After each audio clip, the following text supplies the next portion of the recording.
So we'll talk about our first class of lipids, the triglycerides. The triglycerides are what we normally think of when we think of fats. So fats and oils are generally made out of triglycerides. The rest of the lipids will dissolve in those fats and oils, and so they're considered lipids. The triglycerides, as their name may indicate, are made up of glycerol and 3 fatty acids. Glycerol is a triol, which means it's an alcohol with 3 OHs on it, and there are 3 fatty acids. They are all linked together when they form the triglyceride through ester linkages.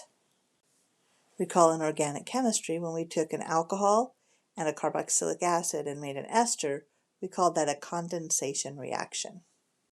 So we see that in the triglyceride, we have a glycerol and 3 fatty acids. Those 3 fatty acids may be the same or they may be different in every molecule. To simplify this drawing, I'm just going to draw a circle with 3 tails coming off of it. That's to indicate that there are 3 fatty acids here. As we continue, we're going to see that sometimes we have only 1 long hydrocarbon chain, sometimes 2, or in this case we have 3, and that's going to tell us where we're going to find these compounds. So I'd like you to just have a picture of which ones we're going to have what. And we'll be placing that back on that page of notes that I asked you to collect little information on. Now that we know what the structure of the triglycerides are, let's look at some of the physical properties of the triglycerides. First off, we know that the triglycerides are very insoluble in water. That is because they are composed of mostly these long hydrocarbon chains. Also, the triglycerides are very good insulators. They don't conduct heat or electricity easily, and they do protect things against physical shock. That's not surprising because all of these are under the class of lipids, and all of the lipids are good insulators. They're also insoluble in water by definition. So the third one is probably the most important of the physical properties, and that is its relationship to its melting point. The melting point of the triglyceride depends on how much saturated fatty acid there is and how much unsaturated fatty acid there is. As you've seen previously, the more saturated the fat is, the more likely it is to be a solid at room temperature. The more unsaturated, so the higher the degrees of unsaturation, the more likely it is to be a liquid at room temperature. So let's look at how we define these. So we know that saturated fats are more likely to be a solid at room temperature. We call those fats when we have a triglyceride composed of mostly saturated fats. On the other hand, if it has an unsaturated fatty acid in it, it's more likely to be a liquid, and we call it an oil. Secondarily, we can look at where do those fats come from, and we know that saturated fats tend to come from animals, and unsaturated fats, especially polyunsaturated ones, tend to come from plants. Are there any oils that come from animals?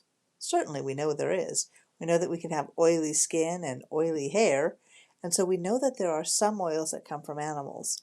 There are also some fats that come from plants, but in general, if it's saturated fat, it's going to be a solid at room temperature, and it's going to come from an animal. On the other hand, if it's an unsaturated fat, in general, it's going to come from a plant, and it's going to be a liquid. To help you remember where the fats and oils come from, let's look into our refrigerator and our pantry. In your refrigerator, you may see something like butter, which comes from milk, which of course comes from a cow. So that's a solid at room temperature, and it comes from an animal, and that tells you that it is a fat, and it's a saturated fatty acids. On the other hand, if you look in your pantry, you'll see canola oil, vegetable oil, olive oil. All of those things come from plants, and notice that their name says oil. And then you can also notice that these tend to be liquids at room temperature. One major exception is coconut oil. If you look at it, it is a solid at room temperature, but it does depend on the day. If it's a hot day, you'll actually start to see it melt and become a liquid. So its melting point is very close to a very warm day, so about 80 degrees Fahrenheit, and you'll start to see it melting. So we still consider this a oil. Coconut oil is particularly interesting because it is polyunsaturated, so we would have expected it to be a liquid. But in this case, it has a very large number of carbons, and so it's more likely to be a solid. And that's why it's borderline on whether it's a solid or a liquid, and it just happens to be close to a high temperature normal day. And finally, we'll talk about the function and occurrence of triglycerides in the body. And basically, they are the most common family of lipid, and they are basically what we have called as fat. So adipose tissue is fat tissue, which is almost all triglycerides.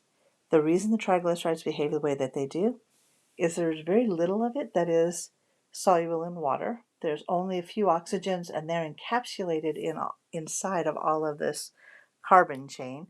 And so they don't tend to have any portion that likes water, which clumps up like little globules.